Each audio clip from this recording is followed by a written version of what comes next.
Namaste. Hello everyone. Welcome to Yoga for Healthy Life with me Nital Shah, and today we are going to learn the Uthita-Parshwakonashana. Uthita-Parshwakonashana is a variation of Parshwakonashana only, and there are a lot of pros and cons, benefits, contraindications, but we are not going to go into all those today because we are going to just learn the steps and the perfection about Uthita-Parshwakonashana, the common mistakes that we usually make, and how can we make ourselves perfect with the Uthita-Parshwakonashana. Before we start to perfect any asana, there are only two things which are needed. One is the regular practice. Only with regular practice you can improve your postures, your positions, and the other very important thing is self-awareness, swadhyay. Whatever you are doing, you have to be aware of your positions, your postures, where you are getting the stretch, how you can improve yourself. So let's get onto our mat, bring the self-awareness in our practices, and try to go towards perfection with Uthita-Parshwakonashana. So on your mats, and first of all I'll just show you how we do the Uthita-Parshwakonashana, and then we'll talk about the common mistakes which we make. So making a quite nice distance between your legs. I'm going to do it on the left side. So I turn to the left side. I bend my left knee and left hand on your left thigh, right hand up. So this is the perfect Uthita-Parshwakonashana. And now let me show you what are the common mistakes that we make while practicing this asana. The very first mistake is not engaging your core and your quads. Zyadatar what people do is they'll put a lot of load on their front knee.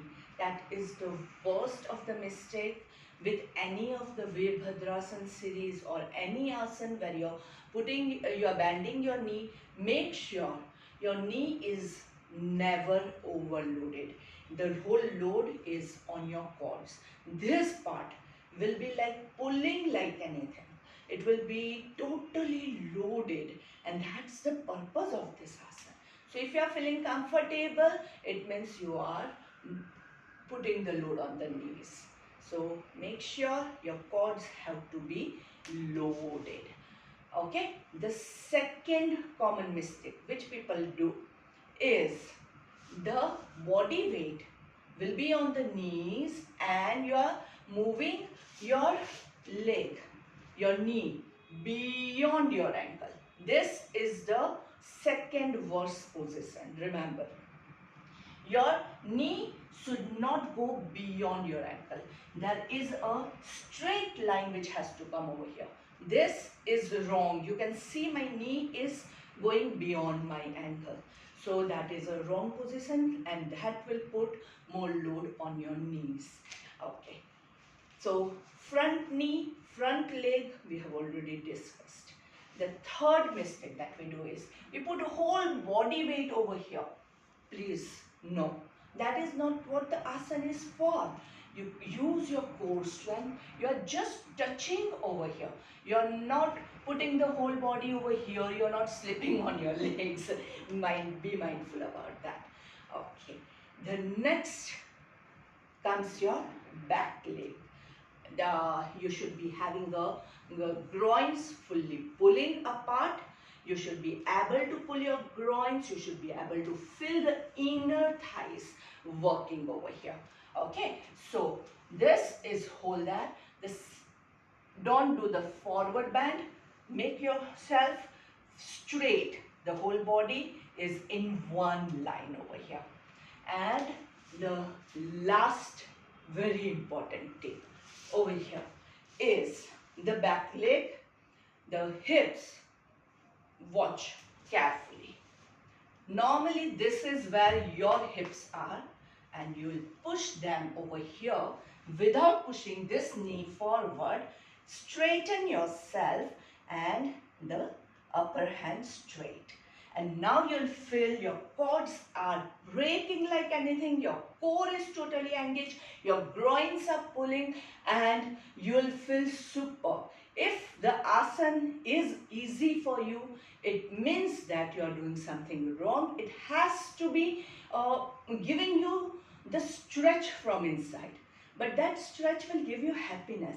It should not give you discomfort. Okay, so over here there is a contraindication in this practice. If you are feeling uncomfortable, discomfort is not allowed while practicing any asana, because sthiram sukham asanam, the position in which you feel comfortable and happy is a perfect asana. So once again, the knee aligned, the body weight is not on your legs, body straight, hips pushing down, upper hand straight, chest up, and that is your Uthita-Parshwakonashana. Thank you, thank you, thank you. And if you liked the video, if you enjoyed this, if you got to learn something from this, do like, do subscribe to our channel for more such videos. Namaste.